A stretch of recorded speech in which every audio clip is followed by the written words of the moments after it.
চলে যাব এখান থেকে, কেউ থাকবে না। যিনি থাকার উনিই যখন থাকেন নাই, কারো কাছে মালাকুল মউত অনুমতি নিয়ে আসে নাই, আসবে না।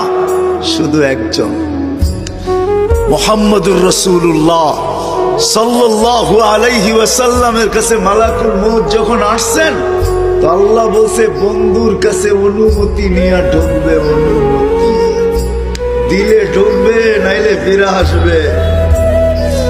বন্ধু আমার, খবর তার অনুমতি ছাড়া যায় গর্জায় ঢুকা যাবে না। আমাদের কারো কাছে অনুমতি নিয়ে আসবে না, ওনার কাছে অনুমতি নিয়ে গেছেন। তারপরও বলছে শোনো, ঢুকার অনুমতি দিলেই কিন্তু হাত রাইখা দিবা না, আবার অনুমতি নিবা, রাখবা কি রাখবা না। বন্ধু যদি হ্যাঁ বলে তো রাইখো, যদি না বলে তো চলে আইসো। কেননা বন্ধু আমার। কার বন্ধু?